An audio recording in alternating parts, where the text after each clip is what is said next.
अस्सलामु अलैकुम वरहमतुल्लाहि वबरकातुहू। आज का टॉपिक है अल ईमानु बिउलूहियतिल्लाहि सुब्हानहु व तआला। प्रिय मित्रों, अल्लाह ताला ने हमें पैदा किया,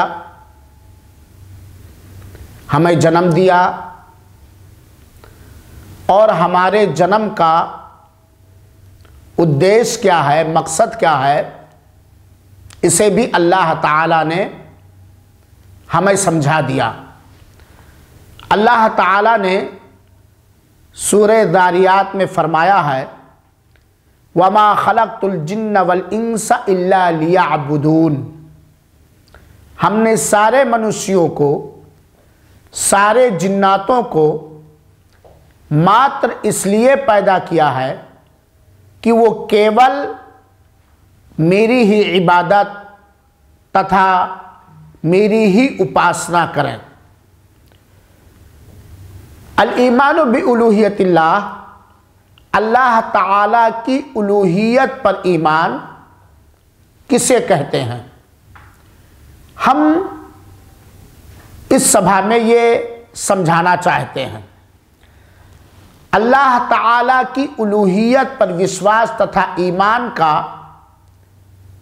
अर्थ और मतलब ये है कि हर प्रकार की उपासना, हर तरह की इबादत सिर्फ और सिर्फ केवल अल्लाह ताला के लिए की जाए और इस बात का आस्था और अकीदा रखा जाए कि इबादत का हकदार प्रत्येक उपासनाओं का अधिकार मात्र अल्लाह को है। इबादत का हकदार केवल अल्लाह ताला ही है, जो हर प्रकार के साझीदारों से, भागीदारों से पवित्र है, पाक है। इससे पता चला, और जब तक कोई अल्लाह की उलूहियत पर ईमान नहीं लाएगा वो मुस्लिम और मोमिन नहीं हो सकता है। मक्का के काफिर लोग भी अल्लाह की रुबूबियत पर, एकेश्वरवाद पालन पोषण पर ईमान रखते थे, अतः वो अल्लाह ही को पालनहार मानते थे, अल्लाह ही को प्रतिपालक मानते थे, अल्लाह ही को रब मानते थे, पैदा करने वाला। अगर उनसे कोई पूछे कि आसमान और जमीन को किसने पैदा किया है, वला इन सअल्तुम मन खलक़स समावाति वल अर्द ला यक़ूलुन अल्लाह, अगर आप उनसे पूछें कि आसमान और जमीन को, आकाश तथा पृथ्वी को किसने रचा है, तो वो यही कहेंगे कि अल्लाह। अल्लाह के पालन पोषण एकेश्वरवाद पर मक्का के काफिर भी ईमान रखते थे, तौहीद रुबूबियत पर, लेकिन तौहीद रुबूबियत पर ईमान रखने की वजह से वो मोमिन और मुस्लिम नहीं माने गए। अंतिम संदेष्टा ने उनसे युद्ध किया और उनकी प्राण और उनके धन को हलाल समझा।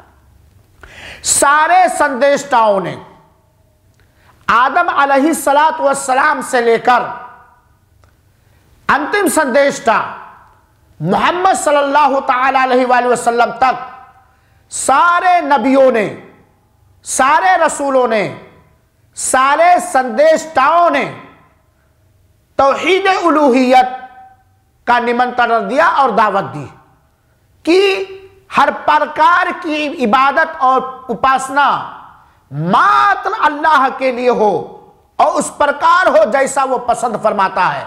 सारे नबियों ने, आदम ने, नूह ने, मूसा ने, ईसा ने, सारे संदेशताओं ने इसी की निमंत्रण और इसी की दावत दी।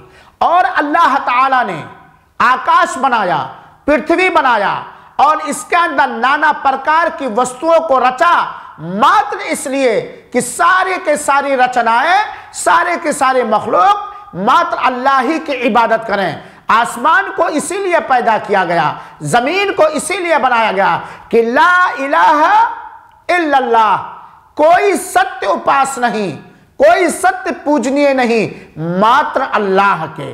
मेरे मित्रों और साथियों, तौहीद उलूहियत या अल्लाह की उलूहियत पर ईमान का मतलब यह है कि हम इस बात को अच्छे प्रकार जानें, हमारा इस बात पर पक्का विश्वास तथा यकीन हो कि केवल अकेला अल्लाह ताला ही हर पर सत्य अल्लाह है, माबूद बरहक है और उसका कोई भागीदार नहीं, कोई भी, ला शरीक लह, उसका कोई भागीदार नहीं, ना कोई संदेष्टा, ना कोई ऋषि मुनि, ना कोई वली, ना कोई गौस, ना कोई पीर, ना कोई जिन्नात, ना कोई देवी देवता, ना कोई पत्थर, कोई भी चीज अल्लाह के किसी कार्य में, अल्लाह की उपासना में कोई उसका भागीदार और शरीक और साझीदार नहीं है।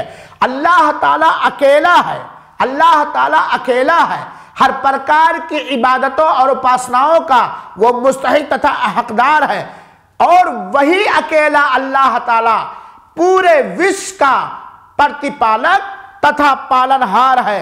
वही अल्लाह ताला जो आकाश में है, जो अपनी मिसाल स्वयं रखता है, जिसके प्रकार कोई नहीं, वही अल्लाह ताला पूरे विश्व का सत्य माबूद, सत्य उपास्य और सत्य पूजनीय है। हम उसी की उपासना करें और उसकी उपासना उस तरह करें जिस तरह उसने धर्मशास्त्र के अंदर उतारा है। पूरे खुदू और खुजू के साथ हम अल्लाह ताला की ताज़ीम करते हुए, मुकम्मल ताज़ीम करते हुए अल्लाह ताला की हम उपासना करें और हम ये जानें, हम इस बात पर आस्था रखें कि अल्लाह ताला जिस प्रकार पालन पोषण एकेश्वरवाद में अकेला है, जिस प्रकार अकेला अल्लाह ताला रब है, पालने वाला है, पैदा करने वाला है, रचने वाला है, उसका मामला कुन फयकून है। यानी अल्लाह ताला का जब इच्छा होता है किसी चीज के रचने का, किसी चीज के बनाने का, तो अल्लाह ताला कहता है हो जा, अतः वो चीज हो जाती है। तो जिस प्रकार हम अल्लाह ताला के पालन पोषण एकेश्वरवाद पर ईमान रखते हैं, अल्लाह की रुबूबियत पर ईमान रखते हैं, इसी प्रकार हम इस बात पर भी ईमान रखें कि अल्लाह ताला ही अकेला हर तरह की इबादत का हकदार है और उसका कोई शरीक व साझीदार नहीं। हम उसी की इबादत करें। और यहाँ ये बात भी जान लेनी चाहिए कि इबादत का अर्थ सिर्फ सलात, नमाज, हज, ज़कात, रोज़ा ही नहीं। इबादत कहते किसे हैं, ये एक प्रश्न है, क्योंकि इसमें बहुत सारे लोगों के हृदय में संकेत और शंका होता है कि इबादत कहते किसे हैं। इबादत कहते हैं मेरे मित्रों, इबादत कहते हैं अल इबादतु इस्मुन जामिउन लिकुल्लि मा युहिब्बुहु अल्लाहु व यर्दाह मिनल अक़वाल वल अअमाल अज़्ज़ाहिरा वल बातिना।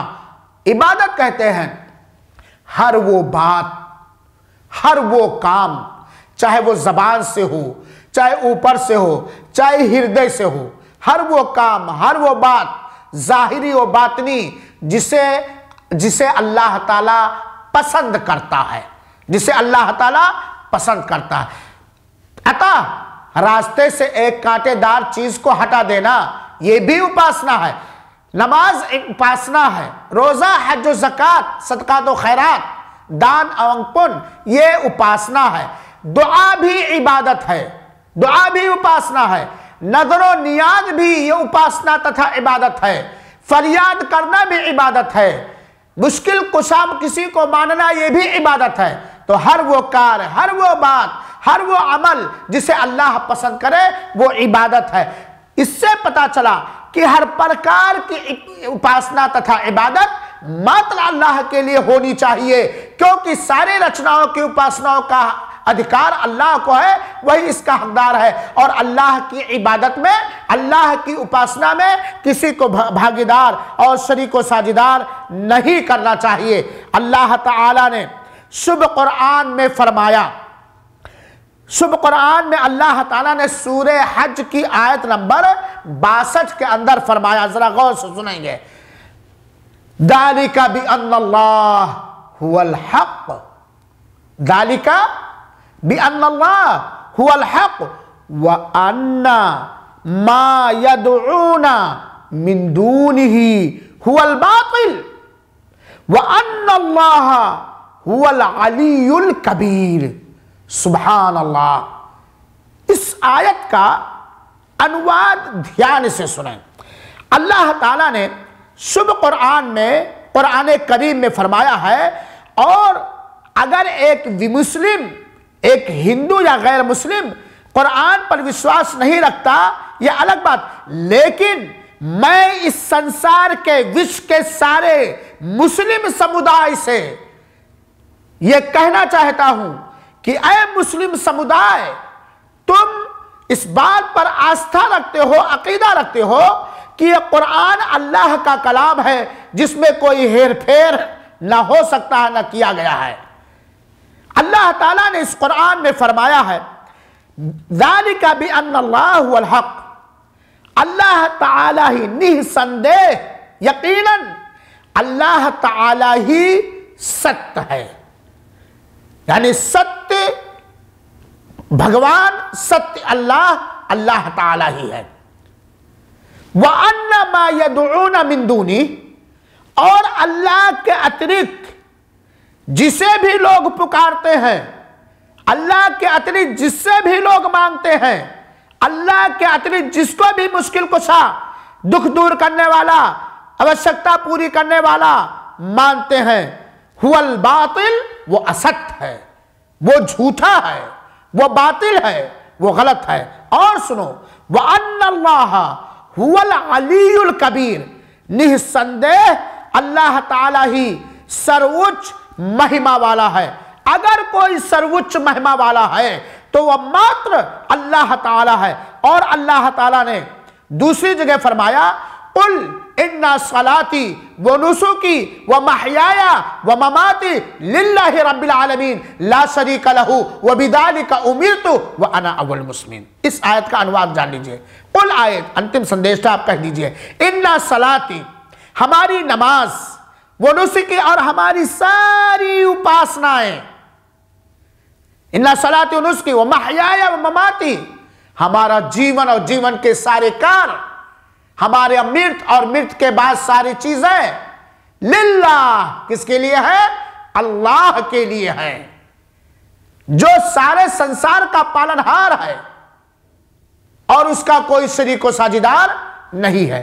तो तौहीद उलूहियत का अर्थ और मतलब यह है कि हम जबान से माने, दिल से आस्था रखें और इसी हिसाब से हम करें कि अल्लाह के अतिरिक्त कोई उपासना के लायक नहीं, अल्लाह के अतिरिक्त कोई मांगने के लायक नहीं। यह समझने के बाद आज हम आइए देखिए, हम हिंदू समाज से बात नहीं करते। वो तो देवी देवता को भी अल्लाह मानते हैं, कंकर शंकर को भी अल्लाह मानते हैं, जितने कंकर उतने शंकर उनके माना जाता है, जो कि अगर उनसे भी, वो भी अगर इस बात पर अध्ययन करें तो वो इस बात को स्वीकार किए बिना नहीं रह पाएंगे कि ये असत्य है, ये गलत है। मैं मुस्लिम समुदाय से पूछना चाहता हूं कि ऐ लोगों, तुमको किसने पैदा किया है? तुम्हें जीविका कौन प्रदान करता है? रोजी रोटी कौन देता है? आपका अर्थ यही, आपका उत्तर यही होगा कि अल्लाह। तो जब सब कुछ करने वाला अल्लाह है और अल्लाह ताला ही शक्तिशाली है और अल्लाह ताला ही सर्वोच्चम महिमा वाला है, तो अल्लाह के अतिरिक्त किसी अन्य को दाता, गौस, पीर, अल्लाह का निकटतम ऋषि मुनि क्यों मानेंगे? और मानेंगे तो मानेंगे, लेकिन उनके अंदर अल्लाह का अधिकार को मानेंगे। मेरे भाइयों, आज देखिए कितने मुस्लिम महिला और मुस्लिम पुरुष जाके मज़ारों पर, दरगाहों पर, आस्थानों पर तवाफ परिक्रमा करते हैं, प्रार्थना करते हैं, सजदा करते हैं, नजर नियाज कहते हैं, या ख्वाजा अल मदद, ऐ ख्वाजा सहयोग कीजिए, या कुतुब अल मदद, ऐ कुतुब सहयोग कीजिए, या गौस अल मदद, ऐ गौस सहयोग कीजिए, सहायता कीजिए, ऐ अली हजवेरी, ऐ बदवी, प्रिय मित्रों, कोई भी मनुष्य उस वक्त समय तक पक्का मोमिन और मुसलमान नहीं हो सकता है जब तक कि वो इस बात का अकीदा और आस्था न रखे कि हर प्रकार की उपासना मात्र अल्लाह के लिए है और अल्लाह अकेला है। अपनी इबादत में, अपनी जात में अपने अस्तित्व में, अपने अस्मा और सिफात में, अपने नामों में और अपने समस्त गुणों में अल्लाह अकेला है, कोई उसका भागीदार नहीं, कोई अल्लाह का शरीक व साझीदार नहीं। अल्लाह निष्प्रह है। और अंत में सिर्फ एक सूरा की मैं तिलावत करता हूं और इसका अनुवाद आप देख लेंगे, फिर आप सोचेंगे। अल्लाह ताला ने फरमाया, कुल हुवल्लाहु अहद अल्लाहु समद लम यलिद व लम यूलद व लम यकुल लहू कुफुवन अहद। ऐ अंतिम संदेशता, आप कह दीजिए अल्लाहु अहद, अल्लाह अकेला है अपने से संबंधित सारे कामों में और अपने सारे कार्यों में, अपने से संबंधित सारे कार्यों में और अपने सारे कार्यों में अल्लाह अकेला है, अकेला, कोई उसका शरीक व साझीदार नहीं। अल्लाहु समद, सुभान अल्लाह, अल्लाह निष्प्रह है, अल्लाह बेनियाज है। अल्लाह को ना वजीर चाहिए, अल्लाह को ना कोई साझीदार चाहिए, अल्लाह को ना कोई मशवरा देना चाहिए, अल्लाह को ना कोई संतान चाहिए। अल्लाह किसी का किसी भी कार्य में मूर्धन और मुहताज नहीं, अल्लाह कंगाल नहीं है। इन्नल्लाह अला कुल्ली शै, अल्लाहु समद, अल्लाह निष्प्रह है, अल्लाह बेनियाज है, सारे भागीदारों से अल्लाह निष्प्रह तथा बेनियाज है। लम यलिद व लम यूलद, ना अल्लाह ने किसी को जना है और ना अल्लाह ताला किसी से जना गया है। ना अल्लाह ताला किसी का पति है ना पत्नी, ना अल्लाह किसी का संतान है और ना अल्लाह के संतान है। लम यलिद व लम यूलद, ना अल्लाह किसी से जना गया है और ना अल्लाह ने किसी को जना है।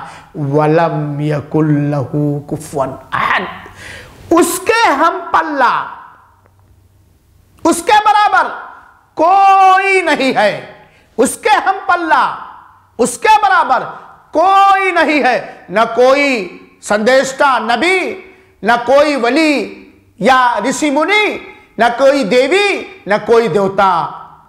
अल्लाह ताला ने यही कहा, इलाहुकुम इलाहुं वाहिद, तुम्हारा सत्य माबूद इबादत के लायक एक अल्लाह है जो आकाश में है, और उसके साथ किसी को भागीदार करना ये शिर्क है।